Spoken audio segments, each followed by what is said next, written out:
Bonsoir à tout le monde, Erev Tov, Shalom Aleichem. C'est toujours un immense plaisir de se retrouver en éteignant les micros. Todarama sur... Allô, allô, si on peut éteindre les micros. Comment on peut faire pour couper les micros? Ok. J'entends rien. Je m'en fous, moi, de ça. J'attends que les micros soient coupés, excusez-moi. Allô, allô. Voilà. Todaraba. Erev Tov, Shalom Aleichem. Je disais exceptionnellement, ce jeudi soir, il n'y aura pas shiur, mais bon, on informera via la messagerie de Yeshiva Zoom. Je vous souhaite Beruchim Abayim dans notre plateforme Yeshiva Zoom pour le shiur du lundi soir. Un grand merci à toute l'équipe, on le répétera également à la fin de cette étude, à la fin de ce limoud. Voilà. Morav et Rabotai, dans la paracha de Yitro, paracha de cette semaine, qui contient des sujets très importants, comme toute la Torah bien évidemment, on arrive, je dirais, au moment crucial de la création du monde, de l'histoire du peuple d'Israël, mais également de l'histoire de l'humanité, de l'histoire du monde, de l'univers. Comme Rashi nous dit au début du Chumash, Bereshit bara Elokim et Hashamayim. Au commencement, Dieu créa le ciel et la terre. Qu'est-ce que ça veut dire Bereshit? Rashi nous dit au début de la Torah que le mot Bereshit se décompose... Pardon, je disais que le mot Bereshit, Rashi nous dit au début de la Torah, se décompose en deux. Le bet de Bereshit indique le mot Bishvil. Bishvil Reshit. Bara Elokim et Hashamayim haaretz. Akadosh Baruch Hu, il a créé le monde avec un objectif qui s'appelle Reshit. Bara Elokim et Hashamayim haaretz. Hachem, il a créé le monde Bishvil Reshit, pour le Reshit. Qu'est-ce que c'est Reshit? Rashi nous dit Bishvil HaTorah shenikret Reshit. Le monde a été créé pour la Torah qui s'appelle Reshit, ou Bishvil Israël shenikre ou Reshit, et pour le clan d'Israël, qui est également appelé Reshit. Donc le monde a été créé dans l'objectif qu'il y ait la Torah et que cette Torah soit étudiée et pratiquée par le clan d'Israël. Donc on arrive enfin à la réalisation de la création première de l'œuvre divine qui s'appelle le monde. Un monde sans le clan Israël. Et sans le clan Israël dans la Torah, ce n'est pas l'objectif de la création du monde. Les enfants d'Israël sont sortis d'Égypte, ils arrivent là. Enfin, au moment de cette réalisation, de cette prise de forme, enfin définitive, du monde et de son histoire. L'histoire, pas seulement de l'humanité, mais également l'histoire de la création du monde. Notre paracha, on ne peut pas envisager un monde sans Israël et sans Israël dans la Torah, ou sans Torah et sans Israël. Ça va de pair. Le Nefesh HaChaim, Rabbi Chaim de Volojine, cite de nombreuses fois l'enseignement du Zohar HaKadosh qui dit Israël ve'oraita chad'u. Akadosh Baruch Hu, le Saint béni soit-il, Kudshabrichu, Israël, le peuple d'Israël, Veoraita et la Torah, Chad'u, ils forment une entité. Chez nous, la trilogie Kudshabrichu, Israël et Torah forment un tout, Chad'u. C'est un bouquet. L'un sans les deux autres, ou les deux sans l'un. S'il y avait Israël et Akadosh Baruch Hu sans la Torah, Israël sans Akadosh Baruch Hu, etc. Toutes les formules, eh bien, c'est un monde bancal. Kudshabrichu, Israël, Veoraita, Chad'u, ils forment une entité, un pack, comme on dit aujourd'hui. La Torah a choisi de nous parler, donc du don de la Torah, dans la paracha de Yitro, les premières tables, les premières louchot. La Torah a choisi de nous parler de Kabbalat Torah, quand il va nous donner la Torah au mont Sinaï, au Har Sinaï. La Torah a choisi de nous parler de cet événement en introduisant un personnage incroyable, grandiose, en la personne de Yitro. Yitro, Cohen Midian, Choten Moshe, tel que la paracha commence dans ses débuts. Yitro, qui est le prêtre de Midian, Rashi nous dit même que Yitro a tenté à toutes les avodazara, à tous les cultes étrangers. Il n'était pas le prêtre d'un culte précisément, il était multiculte. C'est un paradoxe, puisque dans la Torah, tout est echad, il n'y a pas une multiplicité de dieux, etc. Mais en tout cas, Yitro, il est Cohen Midian. Et Yitro, il va abandonner son peuple, sa nation. Il va abandonner ses croyances. Il va abandonner sa culture. Il va abandonner tous ses points de repère parce que Yitro a entendu ce que Akadosh Baruch Hu a fait au peuple d'Israël. Et cela va le sensibiliser, alors même que tous les peuples avaient entendu. Shamua Mimir Gazoun, tel que nous disons dans la Shira, que nous avons lu la semaine dernière dans Parashat Beshalach. Tous les peuples ont entendu, mais c'est rentré dans une oreille et c'est sorti de l'autre côté. Alors que Yitro a entendu, il a été sensible et il a décidé de se convertir au système de la Torah, de Kutshabrichu Israël Vechadou. Il va s'unir avec Akadosh Baruch Hu, il va s'unir avec le peuple d'Israël et il va s'unir avec la Torah. Yitro devient le symbole mythique, dirais-je, de la conversion authentique, de la conversion amitite, réelle, vraie, pleine, totale, assidue et également précise. Pas une conversion folklorique, pas une conversion carnavalesque, mais une conversion à la Torah, une adhésion forte à Akadosh Baruch Hu et un lien très fort avec le clan Israël. C'est ainsi que la Torah, alors il y a une grande discussion que tout le monde connaît, ramenée dans les Rishonim, notamment Rashi, Ramban et beaucoup de Mefarshim. Est-ce que Yitro, il est venu dans la paracha de cette semaine avant le don de la Torah ou il est venu après le don de la Torah? Toujours est-il que Yitro, il reste un symbole fort pour les nations qui veulent se convertir, comme on dit aujourd'hui, au judaïsme. Mais chez nous, la conversion, ce n'est pas une conversion au judaïsme, c'est une conversion à Israël, à Kutshabrichu Israël Veoraita. La conversion engage au candidat, comme on dit aujourd'hui à la conversion, une adhésion forte, une émouna forte en Akadosh Baruch Hu, un lien fort avec le clan Israël et une adhésion stricte à la Torah. Pas on se convertit, voilà, comme ça, c'est folklorique, c'est beau, c'est mignon, c'est joli. Ça s'appelle pas de la conversion, ça s'appelle du carnaval. Le clan Israël, il va recevoir la Torah pleinement, totalement et de façon authentique, à l'image de cet homme incroyable, exceptionnel qui s'appelle Yitro. Alors Yitro n'est pas le seul converti de l'histoire, mais Yitro, il inscrit d'ailleurs, il vient après le Erev Rav. Mais le Erev Rav, c'était une conversion à demi-mesure, comme écrit le Rambam Maïmonide dans les lois de la conversion. Le Erev Rav n'était pas ce qui est le Erev Rav, c'est un regroupement de différentes nations, comme écrit Rashi dans le Chumash, mais leur conversion n'était pas une adhésion pleine et totale. Ainsi écrit Maïmonide le Rambam. Yitro, c'est le premier homme qui se convertit de façon totale, absolue, de façon amitite, vraie, réelle, sincère à la Torah. Yitro n'est pas le seul converti de l'histoire, n'est pas le seul vrai bon converti de l'histoire. Il y en a plein des plus connus. Déjà, dans le Navi, notamment, nous avons Ruth, que nous lisons à Shavuot. Il y avait le prophète Ovadia, comme la Gemara dit que c'était un converti Geraya. Il y a bien évidemment Onkelos qui a traduit la Torah, Shmaya ve'Avtalion d'après certaines versions. Encore de grands maîtres, Rabbi Akiva, il est descendant de convertis, Rabbi Meir Balanes.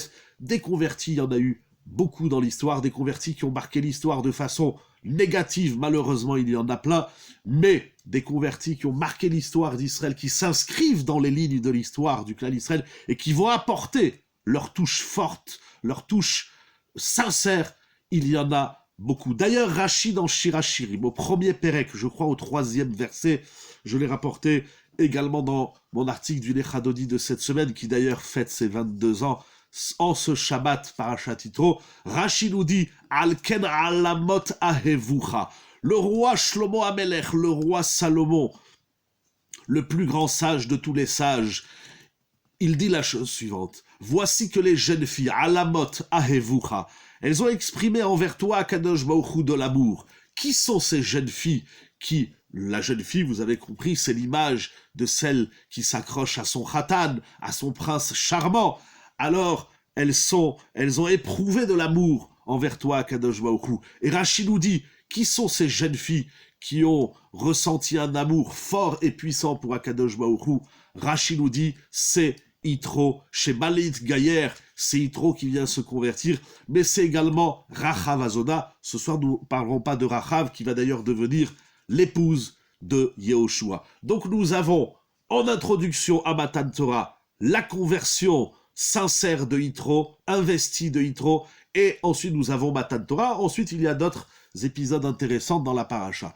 Mais Yitro, parmi toutes les leçons qui va nous apprendre, il y en a une qui a retenu mon attention, et c'est celle dont je voudrais parler avec vous ce soir. Regardez, il y a dans la paracha de cette semaine, dans cette conversion de Yitro, quelque chose d'incroyable. Au chapitre 18, Perek Yutret, Pasuk Yud, lorsque Yitro entend, donc nous sommes au début de la paracha, Vaishma Yitro, nous sommes au 10e pasouk de la paracha, le 10e verset de parachat Yitro. Yitro a entendu, et en plus de ce qu'il a entendu, Moshe Rabbeinu va lui répéter tout ce que le peuple d'Israël a vécu, la traversée de la mer, l'Égypte, etc. Alors Yitro, c'est écrit dans la paracha, il s'en réjouit, Vayichad, d'après une première explication de Rashi, Vayismach. Yitro, lorsqu'il entend tout ce que le peuple d'Israël a vécu, bien évidemment, ces grands miracles, ces grands moments, ces grands événements qu'Akadosh Baruch Hu leur a fait, leur a témoigné, témoignage d'amour, alors il s'en réjouit. Il se réjouit al-kol atova asher asa Hashem Israël, sur tout le bienfait, le bonheur que Dieu a offert au peuple d'Israël. Pardon, asher itzilo miyad Mitzrayim. En cela qu'Akadosh Baruch Hu a porté secours au peuple d'Israël, il les a secourus de la main de l'Égypte. Vayomer Yitro, pasuk Yud. Baruch Hashem asher itzil etchem miyad Mitzrayim ou miyad Paro. Asher itzil et ha'am mitachat yad Mitzrayim. Un verset incroyable, nous allons voir ce que les sages apprennent de ce pasuk dans le Talmud. Yitro dit, Vayomer Yitro, après ce qu'il a entendu et son engagement dévoué, investi, il récite une bénédiction. Baruch Hashem, béni Hashem, qui a sauvé, qu'il vous a sauvé, Asher Itzil Etrem, Miyad Mitzrayim, de la main de l'Égypte, de la main du Pharaon, et qu'il vous a porté secours du peuple, et Ha'am, il a porté secours au peuple, Mitachat Yad Mitzrayim. Yitro, il récite une bracha. Baruch Hashem. Quand on parle à un juif, quand on parle entre nous, on se dit comment ça va, Baruch Hashem. Alors Yitro n'est pas le premier qui a dit Baruch Hashem. On le retrouve également chez Eliezer lorsqu'il est parti chercher un chidour pour Yitzhak et lorsqu'il a rencontré Rivka. Là-bas aussi il a fait une bracha. Mais ce soir nous parlons de la bracha de Yitro. Baruch Hashem. Yitro il a dit c'est incroyable, Baruch Hashem. Béni l'Éternel, Baruch Hashem qui vous a sauvé. C'est incroyable. La notion de la bracha, nous allons la retrouver également dans la paracha un petit peu plus loin. Si je ne me trompe pas, je vais le revérifier avec vous. Mais pour pas dire de bêtises, je prends le pasouk. Voilà. C'est écrit également au chapitre 20. Donc là, nous sommes dans les Aseret Adiberot. Lorsque la Torah nous parle du Shabbat. Sheshet yamim ta'avod ve'asita kol melechtecha. 6 jours tu travailleras et tu feras tout ton travail. Et le 7e jour, Shabbat l'Hashem Elokecha, sera Shabbat pour Hachem. Tu n'effectueras aucun travail, ni toi, ni ton fils, ni ta fille, ni ton serviteur, ni ta servante, ni ta bête, ni le converti qui se trouve parmi toi. Car en 6 jours, Dieu créa le ciel et la terre, les océans et Hayam et Kol Asherbam, Vayanach Bayom Hashevi. Et Akadosh Baruch Hu, il s'est reposé, il s'est arrêté, il a stoppé le travail en ce 7e jour. Alken Berach Hashem et Yom HaShabbat. Akadosh Baruch Hu, il a béni le Shabbat Vaikadeshu. Donc 2 fois dans la paracha de cette semaine, nous allons parler de la notion de bracha et nous parlerons des deux, et de la bracha de Yitro et de la bracha d'Akadosh Baruch Hu. C'est incroyable parce que la bracha de Yitro, alors bien évidemment, inspiré de l'événement du jour, puisqu'aujourd'hui c'était Tou Bishvat. Et Tou Bishvat, on a récité, c'est la coutume, de réciter des bénédictions sur les fruits, d'apporter une bracha dans le monde. Qu'est-ce que ça veut dire réciter une bénédiction? Alors c'est très simple, nous allons commencer et ce soir nous nous arrêterons sur un seul mot, Baruch. Qu'est-ce que ça veut dire Baruch? Alors, Yitro, il bénit Hachem, si on peut ainsi dire. Nous allons voir qu'est-ce que ça veut dire, Baruch Hachem. Dans le Shabbat, c'est Hachem qui bénit le monde, qui bénit le jour. Berach Hachem et Yom HaShabbat. Hachem, il a béni le jour du Shabbat. Quand on fait Shabbat correctement, selon la halacha, pas de façon folklorique, mais on fait Shabbat, un réel Shabbat, on reçoit la bracha de laquelle Akadosh Baruch Hu, il a imprimé et inspiré le jour du Shabbat. Donc nous avons la bracha de Yitro qui bénit Hachem, et nous avons la bracha que Hachem a béni le Shabbat. Il y a un effet aller-retour, un effet boomerang dans la bracha. Nous allons y revenir tout de suite. Vayomer Yitro, Baruch Hachem. Dans la journée, tout le monde connaît cet enseignement, nous l'avons déjà rappelé plusieurs fois, Baruch Ata Adonai Eloheinu melech haolam she'akol nהיה bidvaro. Les Chachamim ont institué de réciter 100 bénédictions par jour, Mea bracha, Chayav Adam levarech Mea brachot bechol yom, comme nous dit la Gemara au traité Menachot. C'est important de réciter 100 brachot. De toutes les façons, sans l'institution des Chachamim, on n'y est pas très loin, entre le nombre de fois qu'on va aux toilettes, entre tous les aliments que nous mangeons dans la journée, et comme c'était tout Bishvat, on s'est renforcé dans les brachot. Chaque bracha commence par Baruch Hashem. Baruch Hashem, nous aujourd'hui, et c'est d'ailleurs ce qu'a fait Yitro, c'est suite à un événement, on dit Baruch Hashem. Quelqu'un qui a vécu un événement joyeux, heureux, de bon augure, alors il dit merci Hashem. Baruch, ça ne veut pas dire merci. Merci, c'est Toda. Modim, Nodelecha Hashem Elokenu, Modim alachnulach, Modéani lefanecha. Ça, c'est dire merci. Baruch, c'est pas un remerciement du tout. Le remerciement, c'est la Oda, Yehuda, Yehudi, Modé, Modim, Nodé. Ça, c'est remercier. Baruch, ça veut dire béni. Qu'est-ce que ça veut dire? Puisque c'est le premier mot de chaque bracha, nous allons voir des grands chidushim sur la traduction, sur le sens et sur l'influence et la conséquence de ce mot qui est d'une richesse inouïe. Vous allez voir, c'est incroyable. Alors, il existe des dizaines, peut-être même des centaines de pirushim. D'ailleurs, de tout ce que j'ai lu, je ne peux prendre qu'un échantillon. Le temps avance, Baruch Hashem, c'est le cas de le dire. Alors, Baruch Hashem. Baruch Hashem, c'est une bracha qu'on récite suite à un événement. On a vécu un événement heureux, Yitro, il s'est réjoui, alors il dit Baruch Hashem. Nous, lorsque nous récitons une bracha, c'est avant l'événement, avant de consommer. Baruch Ata Hashem, She'akol Yamid Baro, Boré Peretz, etc. Alors justement, la Gemara au traité Brachot, Daf, Nun Dalet, Amud Aleph, elle nous dit, de ce pasouk de Yitro, nous apprenons Mikan Shechayavim Levarech Alades. D'ici, nous apprenons que nous avons l'obligation de réciter une bénédiction, à voir quoi, comment. En général, c'est le Gomel, on en a parlé la semaine dernière. On récite une bénédiction. Il y a la bénédiction d'avant et il y a la bénédiction d'après. La bénédiction d'avant, c'est quoi? C'est avant de consommer un aliment. On récite une bénédiction. C'est pas on a mangé la pomme et après on dit Boré Periaetz. C'est pas on a bu un verre d'eau et après on dit She'akol Yamid Baro, etc. De même dans les mitzvot. Dans les mitzvot, on récite la bénédiction avant de pratiquer la mitzvah. C'est pas une fois qu'on a fini la mitzvah qu'on récite la bracha. C'est pour cela, et pardon que je le répète pour la énième et millième fois, inspiré de notre maître Rav Ovadia Yosef, bénir c'est les Kadesh. Du tout. Bracha, ça n'a rien à voir avec la Gdusha. Nous allons voir tout de suite qu'est-ce que ça veut dire bénir, qu'est-ce que ça veut dire Baruch. Alors inspiré, disais-je, de Rav Ovadia Yosef, notre grand maître Alav Shalom, il rappelait toujours les Sfaradiotes, mesdames, réciter la bénédiction de l'allumage des nérotes avant de les allumer. Parce qu'une fois que les nérotes de Shabbat sont allumés, on ne peut plus réciter la bracha. Ça s'appelle prononcer le nom d'Akadosh Baruch Hu en vain. Et c'est très grave. Parce que l'interdiction de prononcer le nom d'Akadosh Baruch Hu en vain, il est dit dans les Aseret Adiberot, Lo tissa et Shem Hashem Lashav. Réciter une bénédiction après la réalisation d'une mitzvah, c'est caduc, c'est prononcer le nom de Dieu en vain, et je ferme tout de suite la parenthèse. Donc, nous avons des bénédictions en amont, comme la consommation d'aliments, nous avons ou la pratique de toute mitzvah avant de mettre les tefilin, avant de coller la mezouza sur le mur, etc., avant de réaliser une mitzvah, on récite une bénédiction. Nous avons des bénédictions après l'événement, tel le Birkat Amazon, après avoir consommé les quantités requises d'après la lacha, on dit Birkat Hamazon, de même à la Michya ou Boré Nefashot. Et nous avons encore une bénédiction qui se dit après l'événement, c'est la bénédiction sur un miracle. Il y a une seule mitzvah, comme nous dit la Gemara au traité Psachim, où nous récitons où la bénédiction est récitée après la réalisation de la mitzvah, c'est le converti. Le converti, il peut pas dire une bénédiction avant de se tremper dans le mikvé. Vous savez qu'un converti, une convertie, dans le processus de la conversion, ils doivent se tremper dans un mikvé kasher.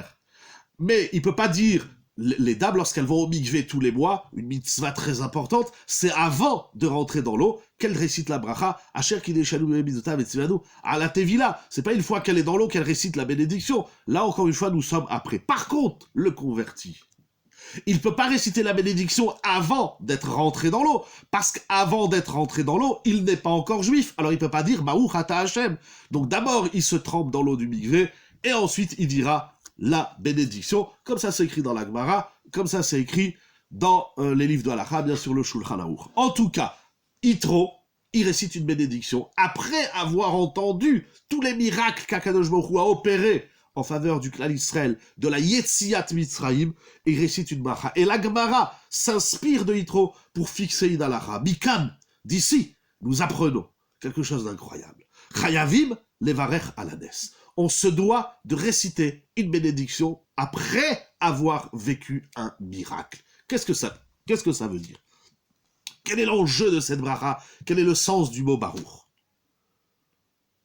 La Gemara, au traité Sanhedrin, Daf Tzadik Dalet Amud Aleph, dit quelque chose d'incroyable. Gnaï ou les Moshe veshishim ribo.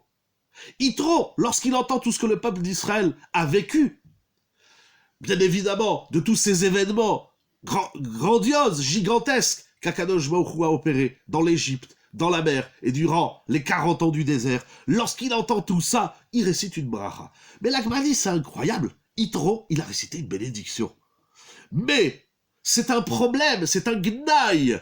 Ce n'est pas en faveur de l'image de Moshe et des 600 000 hommes qui sont sortis d'Égypte. Shelo amru Baruch, ils n'ont pas dit Baruch.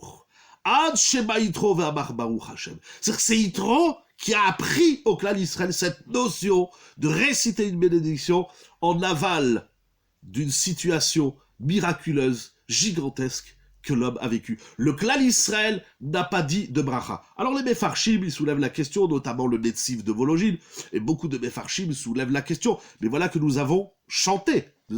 Il était juif dans le cœur et dans l'âme avant d'être converti. Je ne sais pas qu'est-ce que ça veut dire être juif dans le cœur et dans l'âme. Je ne sais pas. L'âme, la Gemara, elle en parle, qu'il y a les Neshamot, la Gemara au traité Shavuot. C'est-à-dire quoi être juif dans le cœur et dans l'âme? Je sais pas à quoi vous faites référence, même si je peux un petit peu me l'imaginer, je sais pas c'est quoi il était converti avant. De toutes les façons, la conversion, si elle ne se traduit pas par une action, par un engagement réel, total, investi de toute la Torah Kula, comme la Gemara nous dit au traité Bechorot, et c'est stipulé dans les livres de Halacha, bien évidemment, que si le non-juif, le candidat à la conversion, il dit j'accepte toute la Torah, mais une mitzvah, je fais pas. On dit, mais ça va, j'accepte la Torah, comme ça, de manière générale. Mais il refuse ne serait-ce qu'une mitzvah, et quand bien même ne serait-ce qu'une mitzvah, qu'une loi rabbinique, eh bien, il n'est pas un converti. La conversion du cœur et de l'âme, je ne sais pas très bien à quoi elle correspond, en tout cas en termes de halacha, en termes de statut, de passer du statut de non-juif, de goy, comme on dit tous les matins chez le Hassani Goy, au statut de Israël, le cœur et l'âme, ça n'a pas de sens. La conversion, comme toute la Torah que nous vivons, elle doit être pratique, investie, et de façon stricte et méticuleuse. La Torah, c'est pas à peu près, c'est pas une salade. La Torah, c'est du sérieux. La Torah, c'est dans le moindre détail qu'un converti, comme un Ben Israël, il doit être un Ben Israël dans tout ce qu'il fait. C'est aussi bien évidemment dans le cœur, c'est également dans l'âme, mais si ça ne se traduit pas dans les actes, dans la vie réelle, concrète, comme on dit aujourd'hui, la réalité de la vie, eh bien la conversion, elle n'a pas de sens. Il peut se sentir juif jusqu'à demain, mais tant qu'il n'y a pas d'investissement engagé qui s'impose, ce n'est que du vent. Excusez-moi l'expression. Alors Yitro, la Gemara nous dit, il a appris au clan Israël de réciter une bracha. C'est incroyable. Alors, il y a plein de questions autour de ça. Mais pourquoi le Klal Yisraël n'a pas chanté? Alors, je disais, oui, le Klal Yisraël, il a chanté la Shira. Alors, certains Mefarshim vont distinguer entre Shira et Bracha. On va pas rentrer dans la notion de Shira, on va s'arrêter sur le mot Baruch, à travers la Bracha de Yitro, et à travers la Bracha qu'Akadosh Baruch Hu fait aux 5 jours du Shabbat. Rav et Rabotai, il y a des Mefarshim parfois qui disent des choses, et c'est dommage qu'ils ne nous les expliquent pas tellement c'est beau et profond. Nous allons voir. Rav Shimshon Raphaël Hirsch, dans son Sidour, il a écrit tout un commentaire sur le livre de prière, et il écrit la chose suivante. Baruch Ata. Lorsqu'on dit à Hachem Baruch Ata, on traduit populairement tu es béni, tu es la bracha. Nous allons rentrer dans le détail. Eve Omer, c'est comme s'il disait Areni Noder, les malais et retzonecha. C'est incroyable ce qu'écrit ici Rab Shimshon Raphaël Hirsch. Baruch Ata, il dit c'est un engagement. Comme si nous formulions un vœu. Areni Noder, je vous le relis en hébreu, je m'engage verbalement, comme si je formule un neder, un vœu, un engagement de la parole, les malais et retzonecha, de remplir ta volonté, de faire ce que toi, Kadosh Baruch Hu, tu attends de moi. C'est incroyable. Rav Hirsch, il a vu ça dans le mot. Pardon, et dans l'expression Baruch Ata. Baruch Ata, c'est un engagement de la personne. Lorsque tu dis Baruch Ata, tu es en train de dire Akadosh Baruch Hu. C'est pas tu es béni, le saint béni soit-il. Tout ça, c'est du vent, c'est du pipeau, c'est de la fumée, ça veut rien dire. C'est carnavalesque. Baruch Ata, c'est Hachem, je m'engage à jouer pleinement le rôle que tu m'as défini et de remplir ta volonté. Areni noder les malais et tzonecha. Qu'est-ce que ça veut dire? Rav Hirsch. Et c'est tout, il n'écrit pas plus. Je vous cache rien, j'ai le texte sous les yeux. Il ne dit pas plus. Baruch Ata, c'est pas seulement une exclamation, ce n'est pas seulement une proclamation, Dieu est béni. Dieu il est béni, Dieu est béni. Mais tu sais, ça veut dire quoi? Baruch Ata, c'est que je m'engage à suivre la voie d'Akadosh Baruch Hu. C'est incroyable. Ça, on le dit dans le schéma, Kabbalatol Malchut Shamayim, on le dit dans Ve'afta Ve'aya, Kabbalatol Mitzvot. Mais quel est le rapport entre Baruch Ata et je m'engage à respecter, à toi, Kadosh Baruch Hu, Ata, je m'engage à respecter ta volonté, ton ratson. C'est incroyable, je ne sais pas, il n'en dit pas plus. Je dis c'est dommage parce que c'est tellement magnifique et pour moi novateur. Alors, on va donner des idées, je ne veux pas expliquer Rav Hirsch, mais ça m'a suscité à réfléchir davantage sur ce mot que nous disons des dizaines et des centaines de fois par jour et dans la semaine, etc. Et dans notre vie, c'est donc des millions de fois qu'on dit Baruch. Rabbeinu Yaakov ben Sevi Abdin, le Yaavetz, dans son fameux Sidour Bet Yaakov, ici j'ai plutôt le Sidour Amoudé Shamaïm, il écrit la chose suivante. Baruch, le mot Baruch, qu'on traduit par bénédiction, mais ça veut rien dire, vous allez voir, on va arrêter de dire que Baruch, ça veut dire bénédiction. Il dit la chose suivante. Ou kolel lachon birkayim velachon brechat mayim. Le mot Baruch, l'étymologie du mot Baruch, inclut deux notions. Premièrement, et c'est intéressant qu'en première définition du mot Baruch, le Yaavetz nous dit que Baruch, ça vient du mot Birkayim. Birkayim, ça veut dire les genoux. Les genoux. Les genoux, on a Baruch Hashem, des genoux. Qu'on fléchit, qui nous permettent de marcher, de courir, de s'allonger, de jouer au ballon, de courir à la yeshiva, et de courir à faire des mitzvot. Les genoux, Birkayim. Donc c'est-à-dire que Baruch, c'est aller de l'avant. C'est pas rester assis. Ça rejoint un peu l'idée. Je sais pas, j'explique encore moins le Yaavetz, c'est extrêmement profond, mais là aussi il y a un mot Birkayim. Alors ça veut dire, tantôt ça veut dire dans la Hamida, quand on dit Baruch, on doit se courber. Alors certains s'agenouillent, ils plient les genoux. Chez les Sfaradim, on ne plie pas les genoux. Mais il y a cette notion du genou. C'est intéressant, le genou. On va pas faire maintenant un chiour sur le genou, c'est très intéressant. Parce que allez-nous, quelqu'un qui a mal au genou, eh bien il peut plus marcher, il peut plus avancer, il est coincé, il a des douleurs, etc., etc. Donc il y a cette notion, je vois dans la notion de Baruch, cette notion de aller de l'avant, aller vers. Et c'est également la shon brechat mayim. Brechat mayim, ça veut dire un plan d'eau, une citerne d'eau, une bassine d'eau, un bassin d'eau plutôt. Donc, c'est la contenance en plus de aller de l'avant. Léoride Hashefa Mimekor Abrachot. Ça veut dire que lorsqu'on dit Baruch Ata, on veut faire descendre la bénédiction d'en haut, le Shefa, l'affluence qu'Akadosh Baruch Hu retient là-haut. Quand on dit Baruch, on ouvre des vannes et la bracha descend. Mimekor Abrachot. Voilà. Là aussi, il y a 4 mots dans le Yavetz, c'est tout simplement incroyable et inouï, donc nous allons avancer un peu dans les Mefarshim pour y voir plus clair. Alors, il y a des idées importantes. C'est intéressant, dans le journal, il y a une idée qui s'appelle le Sidovi qui est liquide. Incroyable. Incroyable. Le Malbim, donc ramène ce Midrash qui dit que Yitro a dit Baruch Hashem et le clan d'Israël n'a pas béni. Et regardez qu'est-ce qu'il écrit le Malbim. Quelque chose d'incroyable. Aumot Haolam, les nations, bien qu'elles reconnaissent la cause première, il y a dans la Avodah Zara, comme l'explique le Ramban d'Achmanide à la fin de Parashat Bo, il y a différents types d'idolâtres, de non-croyants, de gens qui renient Akadosh Baruch Hu dans le monde.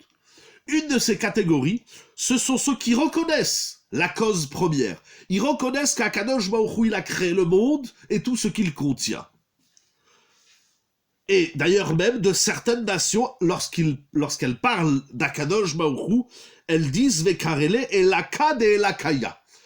Elokea Elokim. Akadosh Baruch Hu, il est le Dieu des dieux, la puissance de toutes les puissances. Ils ont cette reconnaissance.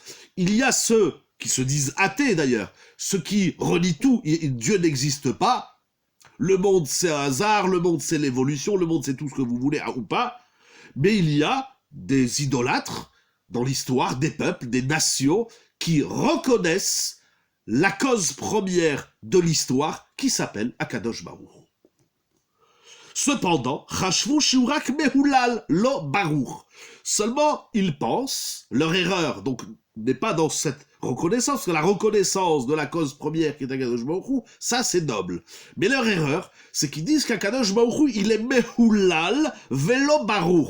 Akadosh Baruch Hu est digne d'éloges, on va faire des éloges, des chants, on va parler de la grandeur divine, mais Dieu n'est pas Baruch, c'est-à-dire que la bracha qui exprime le shefa qui vient d'Hachem, la bracha qui exprime ce que Dieu continue d'offrir à l'homme. Akadosh Baruch Hu n'a pas créé le monde une seule fois et il s'est arrêté, et après il a laissé le monde vaguer aux humeurs de l'être humain. Akadosh Baruch Hu continue de déverser, on va chercher le mot shefa, le déversement. Akadosh Baruch Hu continue de déverser toute sa bénédiction dans le monde. Donc Akadosh Baruch Hu, il est Mehulal, comme on dit Mehulal Matish Bachot, on fait des éloges, des louanges, des chants, on exprime la grandeur divine, etc.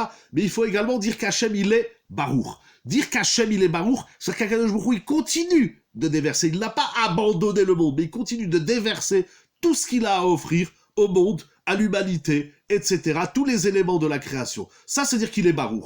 Donc, Mehulal, c'est antique, c'est vieux, c'est derrière nous dans l'histoire. Baruch, c'est le présent, c'est Hachem au présent. Voilà.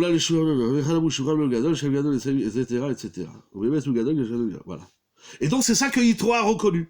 Lorsque Yitro il a entendu qu'Akadosh Baruch Hu il a fait tous ses miracles et ses prodiges au clan d'Israël, il dit donc qu'Akadosh Baruch Hu il est là, au présent. Il continue de déverser dans le monde entier, et particulièrement au clan d'Israël, tout ce qu'il a à offrir à l'homme. Ça, c'est la notion de Baruch. C'est la reconnaissance d'un Dieu présent au présent. Pas seulement qu'Akadosh Baruch Hu, dans le passé, il a créé le monde, etc., etc., mais Akadosh Baruch Hu, il est là au présent, et il continue de déverser toute sa bénédiction, toute sa bienveillance, toute sa bonté, toute sa comme Chazal disent, Matanat Rinam, tous les cadeaux qu'il offre à l'homme. Ça veut dire Baruch.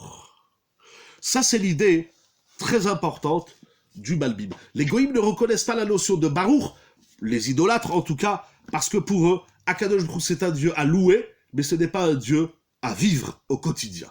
Baruch, et donc on rejoint encore un peu l'idée de Rav Hirsch, en tout cas ça m'a inspiré, on rejoint cette idée que Baruch, c'est pas seulement une reconnaissance d'un Dieu, excusez-moi du terme, antique de l'histoire, mais c'est un Dieu présent au présent, plus que jamais, et encore, Akadosh Baruch Hu est là, et heureusement, parce que si on devait attendre les hommes depuis longtemps, on aurait eu encore plus de problèmes. Allons un petit peu plus loin dans le mot Baruch. Oui, quelle heure il est? Ça va, il nous reste encore un bon petit quart d'heure. Nous allons lire 2 passages ensemble dans le Nefesh HaChaim, Rabbi Chaim de Volojine, dans son livre incroyable, exceptionnel, le Nefesh HaChaim, l'âme de la vie. Au deuxième portique, Sha'ar Bet. Nous allons voyager au 2e portique. Il a écrit 4 portiques dans son livre merveilleux, fondamental, le Nefesh HaChaim. Alors là, nous sommes au Sha'ar Bet, Perek Bet. Oh. Il dit, Rabbi Chaim de Volojine, le mot Baruch n'est pas une louange que nous exprimons. Baruch, ça ne veut pas dire « Oh, que Dieu est grand et béni ». Ce n'est pas une louange. Il va ramener plusieurs preuves. Alors, qu'est-ce que ça veut dire, Baruch? On n'est pas en train de décrire un état. Dieu est Baruch. C'est pas un adjectif. En vérité, et je ne le fais pas avec vous parce que j'ai pas tout compris, il y a une partie assez technique et une partie qui est très profonde. Mais regardez le Even Ezra. Pardon si on peut couper les micros, s'il vous plaît, merci beaucoup.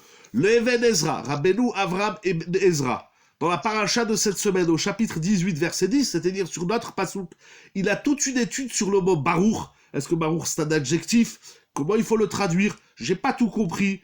Et c'est extrêmement profond. J'ai essayé de le préparer pour ce soir. J'ai pas eu le temps de le finir. Mais je vous invite à aller le lire. C'est précieux, ce qu'il écrit, c'est fondamental, on vit avec le mot Baruch. Alors, le Nefesh HaChaim, je reviens au Nefesh HaChaim, il dit Baruch, c'est pas une louange, c'est pas un adjectif, Dieu est béni. Avala Emet, encore une fois, il va ramener plusieurs preuves. Avala Emet, voici la vérité du sens du mot Baruch. Ki Baruch, Pirushol Lachon Tosefet Veribouy. On retrouve l'idée de Brechat Maïm du Yavetz. Baruch, ça veut dire augmentation et multiplication. Baruch ata Hachem, ça ne veut pas dire Hachem, tu es la bénédiction. Hachem, tu es béni. Non. Hachem, tu es celui, entre guillemets, qui augmente et rajoute la bénédiction dans le monde. Encore une fois, c'est un Dieu présent, comme nous avons vu dans le Malbim, mais également actif, que nous exprimons dans le mot Baruch. Ça, c'est une première phrase que je voulais lire avec vous. Bon, il va développer longuement, mais il écrit également au char. Alors là, vous allez voir, c'est incroyable. Comment cette Tosefet et ce ribouille? Akadosh Baruch Hu, tu es le Dieu de l'augmentation, du rajout. Tosefet, c'est rajouter. Ribouille, de multiplication de ce qui se passe dans le monde, dans ma vie individuelle, au singulier, et dans ma vie collective, au pluriel. Dans la vie de l'être humain, dans sa vie au quotidien, comme dans le monde, on demande à Akadosh Baruch Hu, donc c'est une demande. Mais regardez comment elle va se traduire, comment elle va se mettre en action. Qu'est-ce qui déclenche ce Tosefet et ce ribouille? D'abord, c'est de le dire. Si on ne dit pas Baruch Ata Hashem Elokeinu Melech Haolam, She'akol li Amidvaro, on retient le Tosefet et la ribouille. On retient, on freine cette augmentation et cette multiplication de ce qu'il y a dans le monde. C'est tout simplement incroyable. De certains qui pensent, ils ont certainement raison, c'est des scientifiques, je suis pas dans le domaine, je suis ignorant dans le domaine, mais on dit aujourd'hui, dans la science, de ce que j'ai lu et compris, donc j'ai peut-être rien compris, que la Terre, on use et on épuise toutes ces énergies. C'est-à-dire qu'à un moment donné, on voit le monde, la Terre, la planète Terre, elle a des énergies, comme le Soleil, comme les étoiles, etc. Il y a l'eau, il y a la terre, etc., etc. Tout ce qu'il y a dans la terre. La terre, c'est un élément qui est bourré d'énergie. Mais l'homme a puisé, il a tellement puisé l'énergie de la terre que la terre est en train de s'essouffler. Alors c'est normal qu'il le voit comme ça, d'abord c'est des constats scientifiques, etc. Mais c'est normal, parce que si je prends un verre d'eau, je le dis en très simple, hein, je vulgarise l'idée, mais juste un petit machal. Je prends un verre d'eau, donc on va dire le verre contient une énergie qui s'appelle l'eau. Eh bien plus j'en bois, moins il y en aura dans le verre. Ah, ça c'est vrai, c'est un constat matériel, c'est un constat physique. Et la matière, comme nous dit le Maharal, nous reviendrons un peu par la suite pour donner également le sens que le Maharal nous a appris sur le mot Baruch. Nous allons revenir à la chita extraordinaire du Maharal, vous allez voir, c'est magnifique. Donc, la matière s'épuise, c'est le propre même de la matière. La matière, elle est Efsed, Vechissaron, Iboud. C'est à peu près les mots du Maharal, ça veut dire que la matière, elle s'épuise, elle se détruit, elle se détériore, elle s'évapore. Donc c'est normal que si on regarde la Terre, la planète Terre, uniquement dans son aspect physique, dans son aspect scientifique, avec toute son importance, ben à un moment donné, c'est vrai, les énergies de la Terre, comme du Soleil, comme de tous les éléments de l'univers et du cosmos, ils s'épuisent. On a tellement usé leurs énergies qu'ils s'épuisent. Alors nous, on vient dans la Torah, il vient les Chachamim, il vient Yitro. Ça c'est Yitro qui a compris ça. Un des premiers. Et le clan d'Israël, on a eu besoin de Yitro pour comprendre cela. Yitro vient nous dire, attention. Akadosh Baruch Hu, il est Baruch. Encore une fois, c'est pas un adjectif. Je constate que le Baruch, c'est pas une idée morte. C'est pas un titre, Baruch. Baruch, au vu des différents commentaires que nous avons apportés dans la démission, c'est l'illimité, exactement. La bracha, c'est un tosefet et un ribouille, une hashpa, pour reprendre tous les mots des Mefarshim que j'ai lus au moins. Donc c'est ce déversement abondant qui augmente, qui ne cesse d'augmenter, tosefet, et qui ne cesse de multiplier, tout ça dans un mot, Baruch. Donc c'est un Dieu présent, pour le Malbim, actif, comme nous l'avons vu, qui va engager l'homme. Nous allons voir tout de suite pourquoi, quel est le rapport avec l'homme. Présent, actif, dans le sens multiplicateur et augmentateur des énergies du monde. Quand on dit Baruch, on déclenche un déversement d'énergie nouvelle dans le monde, dans notre histoire propre, dans l'histoire de l'individu, dans l'histoire des éléments de la création. Je trouve ça tout simplement gigantesque. Attention, je ne vais pas faire un miracle, mon verre ne va pas se remplir tout seul. J'épuise les énergies de mon verre. Voilà, avec la bracha, l'augmentation de l'énergie eau dans le monde. Dans la limite de la matière n'est pas incompatible avec l'émission définie d'échelle. Exactement. La limitation de la matière n'est pas incompatible avec l'illimité ou l'illimitativité ou l'illimitation. Bon, c'est pour rigoler un petit peu. N'est pas limité, n'est pas emprisonné. C'est-à-dire la matière n'est pas emprisonnée dans ses limites, si tant est que nous disions Baruch, que nous reconnaissons qu'Akadosh Baruch Hu, il est là, et qu'Akadosh Baruch Hu, il est un là, présent, actif, augmentateur et multiplicateur des énergies, et la matière, elle est toujours là. C'est tout simplement incroyable. Et en vérité, c'est pas le sujet. En vérité, il y a quelque chose que je n'ai jamais compris chez les scientifiques, parmi toutes les choses que je n'ai jamais compris, c'est qu'ils pensent que le monde, il va en s'éteignant, il s'épuise. Il y a des dizaines d'articles aujourd'hui dans les revues scientifiques que je ne lis pas, je lis que les titres et même pas en diagonale, mais en tout cas ils parlent de ça. On a épuisé l'énergie de l'eau, l'énergie de la terre elle-même, l'énergie du pétrole, l'énergie du solaire, etc., etc. Mais en même temps ils pensent que la terre elle a des milliards d'années. Alors en vérité cette question, je sais pas même pas combien elle vaut, Adil si elle vaut quelque chose, Bichlal, dans la Torah c'est le contraire. Le monde il a 5782 ans. En tout cas, le monde, depuis la naissance d'Adam Rishon ou depuis le premier jour de la création, ça dépend si on compte le 25 Elul ou 7 jours avant, eh bien, Adam Rishon, il a été créé le jour de Rosh Hashanah, donc le 25 Elul, c'est le jour de la naissance du monde, mais vous comprenez bien qu'on commence pas une histoire le 25 du mois. Donc qu'est-ce qui s'est passé? Surtout que le mois de Elul, c'est où, si je ne me trompe pas, le 5e ou le 11e mois, ça dépend quel cycle, si on commence depuis Nissan ou depuis Tishri. En tout cas, certes, avant le 25 Elul, il s'est passé des choses. En tout cas, pour nous, le monde, tel que nous le connaissons, il est jeune. Il a 5782 ans. Pour les scientifiques, le monde, il a des millions d'années, ou des milliards d'années. Alors c'est incroyable parce que ce monde qui avait des milliards d'années, on voit qu'en 50 ans, le monde, il s'épuise. le monde, il se fatigue, et comment ça fait des milliards d'années qu'il a tenu, ils ne savent pas pourquoi et comment. Chez nous, c'est le contraire. Le monde, il est très jeune, mais c'est parce que lorsqu'on vit dans la jeunesse, lorsqu'on vit dans la fraîcheur, eh bien, là, le monde ne s'éteindra jamais. Il y a des discussions, comment ça va se passer les Hatid Lavo, quand le Mashiach arrive à venir, lorsqu'il y aura la Géoula dans le Olam Haba, etc. Qu'est-ce qu'elle va devenir, cette boule si gigantesque et magnifique et ahurissante qui s'appelle la planète Terre? C'est pas le sujet de ce soir. En tout cas, ces énergies, ce qu'on appelle aujourd'hui les énergies renouvelables, c'est ça Baruch. Baruch, c'est les énergies renouvelées, les énergies augmentées et multipliées. C'est ça Baruch. On vit dans un monde qui s'éteint, limité, et c'est normal. La matière est vouée à l'extinction, c'est les mots du Maharal. Le Chomer, la matière, elle est vouée au Hefsed, donc la matière, elle est vouée à l'extinction. Tout ce qui est matière finit par disparaître. C'est comme ça, la loi de la matière. Mais en même temps, cette matière, on l'entretient. Pas seulement qu'on l'entretient, on l'augmente. On la multiplie en disant un mot magique qui s'appelle Baruch. Pourquoi et comment ça fonctionne? Regardez ce que nous dit encore Rabbi Chaim de Volojine.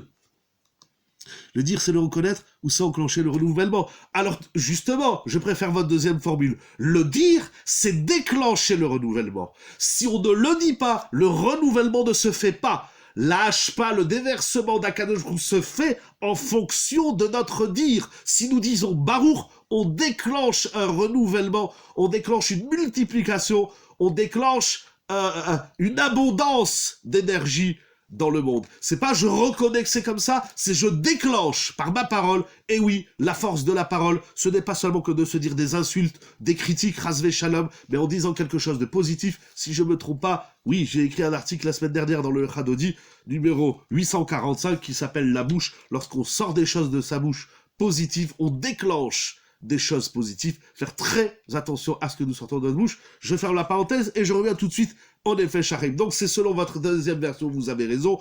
C'est exactement ça qu'on dit. En disant Baruch, on déclenche cette tosefet, cette augmentation, ce ribouille, cette multiplication des énergies que nous renouvelons, ou en tout cas nous déclenchons leur renouvellement. Akadosh Baruch Hu, c'est-à-dire il attend. Qu'est-ce que tu as dit? Tu n'as pas dit Baruch? Eh ben, je retire les énergies. Tu as dit Baruch? Regardez qu'est-ce qu'il écrit encore, le Nefesh HaChaim. Quelque chose d'incroyable. Alors, c'est un petit peu dramatique parce que, je le dis de façon très concentrée et très vite parce que le temps avance à une allure incroyable. Mais, le Nefesh HaChaim, toujours au Sha'arbet, au deuxième portique, au 4e chapitre du deuxième portique, je vais essayer de le retrouver tout de suite parce qu'on n'a pas le temps de tout lire, mais il écrit quelque chose d'incroyable. Ah, voilà. Voilà le sens d'une bénédiction que nous récitons lorsque nous exprimons Baruch.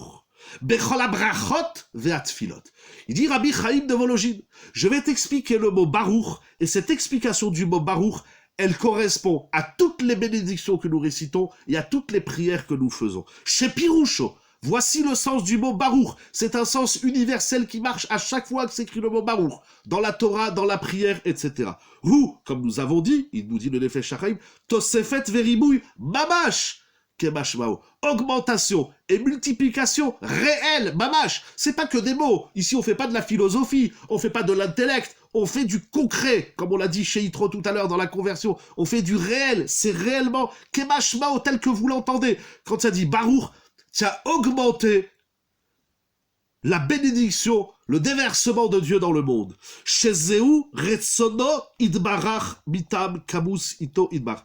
Car en voici la volonté de Dieu, ici il l'appelle Idbarach, pour une raison qui lui est propre. Peu importe, on n'a pas besoin de savoir pourquoi c'est comme ça. Ce qu'on a besoin de savoir, c'est comment ça marche. Il écrit, chez les Taken, qu'à notre tour, humain, juif, dans la Torah, Bnei Israël, nous puissions arranger, corriger, ou neyached, et que nous allons unifier par les bénédictions et les prières que nous récitons à Korot ve'aolamot ha'elyonim. Lorsqu'on récite une bénédiction qui commence par le mot Baruch, on est en train d'apporter quelque chose, pas seulement dans ce monde qu'on appelle dans ce bas monde, ici dans notre vie. On est en train d'apporter quelque chose dans tous les univers, comme dit le Maral dans les 3 Olamot. C'est-à-dire, ça va très haut. Le Barour, il va très haut, ça fait comme l'ascenseur. Quand on dit Barour, on envoie l'ascenseur vers le haut. Et l'ascenseur, il est rempli en fonction du Barour. Tu as fait un petit Barour, tu as envoyé un petit panier. Tu as fait un grand Barour, avec toute sa kavana, tu as envoyé un grand panier. Et hop, le panier, il redescend. שיהיו מוכנים וראויים לקבל שפעת קדושת אור עליון ולהמשיך ולהוסיף בהם קדושת האור ורוב הברכות בעצמותו יתברך. Et ce panier que nous envoyons, nous l'envoyons très haut, jusqu'à la racine, jusqu'au mécor des bénédictions, c'est-à-dire jusqu'à Kadosh Baruch Hu. Et Kadosh Baruch Hu, en fonction de l'intensité que tu as mis dans le mot Baruch, il va te remplir ton panier de bracha, et hop, il va te renvoyer le panier. Ou bimele, et de ce fait, et automatiquement, yushpazeh atosefet bracha, alors il va y avoir augmentation de bracha, et comme tu as dit tout à l'heure également, il y a quelqu'un qui l'a dit, il va y avoir aussi augmentation de kdusha. Gam al am segula shegarmu vesibemu lechol akavod azeh. En fonction de la bracha, la multiplication s'opère aussi le domaine. Pardon, j'ai pas eu le temps parce que j'ai les 2 téléphones là. Vous savez quoi, je vais essayer de bouger celui-là. J'aime pas trop bouger au milieu du chiour, parce qu'après je sais pas qu'est-ce que ça donne. Mais voilà, si vous voulez renvoyer la question, pardon, Bechila. Alors il dit, et là il rajoute un point important. En fonction de la bracha, aussi dans le domaine de la bracha. Exactement, tout à fait. En fonction de l'intensité de la bracha, de la kavana qu'on a dans la bracha, alors va s'opérer la multiplication de la bracha de là où nous avons resté le bracha. Mais, nous dit le Nefesh Haim, vous savez comment ça marche? C'est parce qu'on donne du kavod à Kadosh Baruch Hu. On lui a donné de l'honneur. On a reconnu à Kadosh Baruch Hu, je sais que ça vient de toi. Lorsqu'on dit, par exemple, vous mangez un bon couscous, et vous dites à votre épouse, mais ce couscous, il est magnifique. Ça veut dire, quand je dis ce couscous, il est bon, j'ai pas seulement de la reconnaissance que le couscous, il est bon. Je suis en train de dire que la personne qui a fait ce couscous ou ses chalotes, et vice-versa, lorsque monsieur fait quelque chose, et madame reconnaît et dit merci, ou toute personne au monde, lorsqu'on a de la reconnaissance envers la personne qui fait ce qu'elle fait, on est en train de lui donner un droit à l'existence. On est en train de lui donner de l'estime. On est en train de lui donner du kavod. Dire Baruch, il dit le Nefesh Haim quelque chose d'extrêmement profond. Pardon, je vais vite parce qu'on a encore le Maharal à voir, et je veux vraiment pas finir plus tard que tout de suite, mais lorsque nous disons Baruch, Baruch c'est l'expression kavodique, c'est l'expression de la noblesse et du respect, de l'honneur d'Akadosh Baruch Hu. Akadosh Baruch Hu, je te laisse une place dans le monde. C'est rigolo de le dire comme ça. Akadosh Baruch Hu, je te reconnais une place dans le monde. Il est là, de toute évidence, mais si je reconnais qu'Hachem est là, je suis en train de lui faire du kavod. Et si je fais du kavod Hachem, c'est le Mizmor qu'on dit Shabbat, Mizmor, Shirliam Shabbat et Mizmor les David. On donne du kavod à Gshvorou, et lorsqu'on donne du kavod à Gshvorou, eh ben en retour, on reçoit la Tosefet et le Ribouille. Bon, Ravi Rabotai, avant de finir, on va pas passer une soirée aussi génial, pardon, en tout cas je le dis pour moi, sans rappeler la thèse du Maharal. Le Maharal, il écrit quelque chose d'incroyable, parce que regardez, j'ai dit tout à l'heure que c'est écrit, où il est mon Chumash, je sais plus où il est passé, mon Chumash est là, j'ai ramené tout à l'heure le Passouk, qui dit qu'Akadosh Baruch Hu, il a béni le Shabbat. Qu'est-ce que ça veut dire que Dieu, il a béni le Shabbat? C'est quoi que le Shabbat, il est béni? Hein? Vous vous rappelez au chapitre 20, Perek Raf, je reprends le Passouk, Alken Berach Hashem. Qu'est-ce que ça veut dire que Dieu, il a béni le Shabbat? Il dit Rashi quelque chose d'incroyable. Birecho bemad. Akadosh Baruch Hu, il a béni le Shabbat par la manne. C'est quoi la bracha de la manne? Il dit le Maharal, il dit Rashi, c'est que la manne que les enfants d'Israël ont consommée dans le désert, elle est tombée tous les jours, la ration de la journée, mais le vendredi, il tombait double ration. Donc la bracha du Shabbat, c'est que, excusez-moi quand il y a des appels, ça coupe un peu, mais la bracha du Shabbat, c'est que Akadosh Baruch Hu, il a fait que la manne, au lieu qu'elle tombe du ciel le jour de Shabbat, elle tombait le vendredi. Et il demande le Maharal, mais je comprends pas. Ça s'appelle pas de la bracha. Ça veut dire qu'au final, si par exemple, le dimanche, en prenant une personne comme ça, un exemple, si le dimanche il a reçu 100 grammes, le lundi il a reçu 100 grammes, etc., jusqu'au jeudi 100 grammes par jour, le vendredi il recevait 200 grammes. 100 grammes pour le vendredi et 100 grammes pour le Shabbat.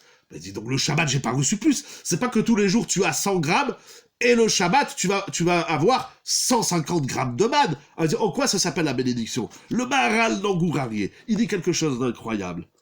ויש להקשות דמאי ברכה איזו, אחר שנתן להם ביום השבת, כמו שנתן להם ביום אחר. C'est qu'au final, Shabbat, on a reçu la même quantité que les autres jours de la semaine. Cependant, au lieu que la manne est tombée le Shabbat, elle est tombée le vendredi. En quoi ça s'appelle une bracha? Il dit le Maharal, velo yakan tosefet, velo nikra bracha, et la kasher yesh tosefet. Or, comme nous avons vu dans le Nefesh HaChaim, la notion de bracha, c'est lorsqu'il y a augmentation. Mais si, au final, pour le Shabbat, on reçoit 100 grammes comme tous les autres jours de la semaine, il y a zéro augmentation. S'il n'y a pas d'augmentation, eh ben, il n'y a pas de bracha. Il dit, le Maharal, quelque chose d'ingénieux. Vénirez le bar. Il dit quelque chose d'incroyable. Devadaï brachaou. Il est évident que ça s'appelle une bénédiction. Kacher ou noten arbe, mais pas amachat. Le Maharal dit quelque chose d'incroyable. La bracha, c'est que un jour, tu reçois plus que les autres jours. Pas que tu reçois plus, parce que tu vas manger plus. De toute façon, tu vas faire quoi? Tu peux manger 3 cuillères de couscous. Alors que là, Kadosh Baruch Hu, il t'envoie. Je donne un exemple très général, un schéma. Tu peux vivre avec 2000 euros, Baruch Hashem. Maintenant, Kadosh Baruch Hu, ce mois-ci, tu as gagné 4000 euros. C'est pas une bracha. Tu vas faire quoi avec 2000 euros en plus? Ah, tu vas les dépenser. À la fin du mois, il te reste 1000 euros. Alors, si Kadosh Baruch Hu, il t'envoie de l'argent en plus, que tu n'utilises pas, et que tu donnes même pas à la tzedaka, ça s'appelle pas une bracha. D'avoir de l'argent qui dort à la banque, ça s'appelle pas une bracha. C'est pas ça la bracha. Avoir pour avoir, ce ne s'appelle pas la bracha. Mais, du fait que c'est-à-dire que il aurait pu faire, par exemple, s'il te faut 30 euros par mois, c'est très simple, c'est pour ça que je dis 30 euros, au lieu qu'Akashbaru te donne 1 euro le premier du mois, 1 euro le second du mois, 1 euro le 3 du mois, 1 euro le 4, et ainsi de suite, Akashbaru, qu'est-ce qu'il fait? Le 30 du mois, il t'envoie 30 euros. Donc en un jour, t'as reçu ce que t'as besoin pour tout le mois. Ça s'appelle la bracha. Ça veut dire que la tosefet, c'est pas seulement avoir plus, comme étant le culte de l'avoir plus. Voilà, maintenant tu as beaucoup plus. Et tu vas faire quoi avec? Qu'est-ce que tu vas faire avec? C'est pas ça la bracha. La bracha, c'est qu'un Kadosh Baruch Hu, il t'a enlevé le souci de qu'est-ce que tu vas manger demain. Parce qu'aujourd'hui, il t'a donné pour demain. Si aujourd'hui tu reçois pour demain, ça s'appelle la tosefet. C'est incroyable. Et Rav Ertman rappelle ce que le Maharal écrit par ailleurs. Il écrit le Maharal. Il dit, si vous regardez bien, le mot bracha, donc la racine barer, bet, resh, chaf, est composé de 3 lettres, donc bet, le resh et le chaf sophite. Ce sont des lettres qu'on appelle les shniyot. C'est-à-dire, le bet, c'est le 2 des... Comment on appelle ça, j'ai oublié? Des unités. Oui, c'est pas... Le mot bracha, donc il est composé de la lettre bet. C'est la première lettre des unités. Le resh, c'est la deuxième lettre des centaines, parce que resh, c'est 200, et chaf, c'est la deuxième lettre des dizaines. Donc on a bet, rash, chaf, ces 3 lettres, 2, 200 et 20, forment le mot bracha. Et alors, c'est très joli comme constat. Il continue le Maharal, il dit oui, comme nous avons dit, la bracha, c'est le ribouille, c'est la multiplication. Or, le ribouille commence à partir de 2. Parce que tiens un. Mais dès que tu commences à avoir 2, tu en as un de plus, alors tu vas dans le sens de la bracha. C'est pour ça que le mot bracha, il est composé de 2 lettres. Mais le Maharal va encore plus loin, parce que le Maharal nous dit, mais au final, pourquoi c'est Yitro qui peut dire la bracha? Pourquoi le clan d'Israël, il va dire quelque chose de très puissant? Il dit, quand on dit que le clan d'Israël, il n'a pas dit Baruch Hashem, il dit tout simplement le clan d'Israël, il pouvait pas dire le Baruch Hashem. Seul Yitro pouvait le dire. Pourquoi? Je vais vous le lire, c'est magnifique. C'est pas très long, enfin oui, en soi c'est long à lire, à comprendre, à approfondir, mais au moins avoir l'idée comme ça, après à réfléchir, il faut la bracha aussi dans le cerveau. La bracha, c'est pas que dans le fric, la bracha, c'est pas que dans l'argent, c'est pas que dans la matière, c'est pas là que la bracha, il faut aussi la bracha dans le sechel. D'ailleurs, la première bracha de la Hamida, après les 3 premières c'est Shevach, mais la première chose qu'on demande à Kadosh Baruch Hu, c'est donne-nous la bracha dans notre tête. On a besoin de bracha dans notre cerveau, dans notre intelligence, dans notre mémoire, dans notre compréhension, dans notre discernement. Il y en a quand ils disent Barer, Hachem, envoie-moi beaucoup de fric. Mais si tu es idiot, tu sais pas quoi faire avec, alors c'est pas une bracha d'avoir beaucoup d'argent. La première bracha qu'un homme demande à Kadosh Baruch Hu, la première bakasha, la première chose que nous nous demandons, c'est à Kadosh Baruch Hu, donne-moi la bracha ici, dans la cervelle, dans mon sechel, dans ma bina, dans mon date. Voilà la vraie bracha. La vraie bracha, elle est dans la tête. On peut avoir fait toutes les études du monde, on peut être l'homme le plus riche du monde, mais si on est idiot, on n'a rien du tout. Mais celui qui a la tête, il a tout. Comme nous dit l'Agma au traité des Darim. Des dabé, koulabé. Des ladabé, makane. Celui qui a du date, celui qui a de la conscience, celui qui est riche dans son sechel, alors il a tout. Celui qui est pauvre dans son sechel, il a rien. Comme ça nous dit l'Agma au traité des Darim. Et je finis mon rêve et rabotaille avec un enseignement extraordinaire du Maral. Le Maral dit la chose suivante. La raison pour laquelle Moshe et les Shishibribo n'ont pas pu dire Baruch. Davarze, il dit parce qu'en vérité, Moshe et le clan d'Israël, ils ne pouvaient pas dire Baruch. Seul Yitro pouvait dire Baruch. Pourquoi? Parce que le clan d'Israël, il est inclus dans le compte. C'est-à-dire qu'il y a un peuple qui contient 600 000 âmes. Et donc, si on est 600 000, eh bien, il n'y a pas de Baruch à dire. Donc, ils n'ont pas dit Baruch. Incroyable. Mais Yitro, il a pu dire Baruch. Pourquoi? Il dit parce que Yitro, il est lui-même la notion du ribouille, parce qu'il vient se rajouter au clan d'Israël. Vous avez compris, Bracha, c'est Tosefet Veribouille. Yitro, il est l'être de la Tosefet. Il est l'être qui vient se rajouter au clan d'Israël. Donc, il peut dire Baruch. Alors, pourquoi on reproche au clan d'Israël? Il dit parce que le clan d'Israël, vous étiez 600 000. Mais si vous aviez dit Baruch, vous auriez 1 200 000, vous auriez 2 400 000, etc., etc. Donc, en tout cas, Yitro, j'ai beaucoup aimé cette idée du Maral, qui est sensationnelle et extrêmement profonde, c'est que Yitro, puisqu'il a entendu tout ce qu'il a entendu, donc il est venu se rajouter, on dit, c'est-à-dire le converti, il s'allie au peuple d'Israël. Il s'allie, oui, allié, oui. Il vient s'allier au peuple d'Israël. Mais il vient... Dans cette idée-là, du Maral, il vient se rajouter. Il est la Tosefet. Le clan d'Israël, il était là, et il vient un bonhomme de l'extérieur, il vient un homme, une femme de l'extérieur, et il vient se rajouter. Donc, puisque le converti, il vit cette notion de Tosefet Veribouille, alors il peut exprimer le Baruch. Voilà mon rêve et rabotaille en un petit échantillon de ce qu'on peut dire sur ce mot si magnifique, j'ai envie de dire magique, mais moi je crois pas à la magie, mais si engageant, comme nous a dit Rav Shimshon Refalir. Tu te rends compte qu'est-ce que tu dis quand tu dis Baruch? Tu viens rajouter quelque chose, tu apportes quelque chose de nouveau dans le monde. C'est pas seulement Dieu, voilà, on attend d'Akadosh Baruch Hu tellement de choses, mais nous, qu'est-ce qu'on peut apporter au monde? Une bracha, un mot, c'est ce que je vous souhaite. Baruch Hashem Leolam Amen Vamen, qu'Akadosh Baruch Hu, il vous bénisse, il bénisse le clan d'Israël. Il nous donne bracha ve'atzlacha dans tout, des cascades de bénédictions, des déversements de bracha.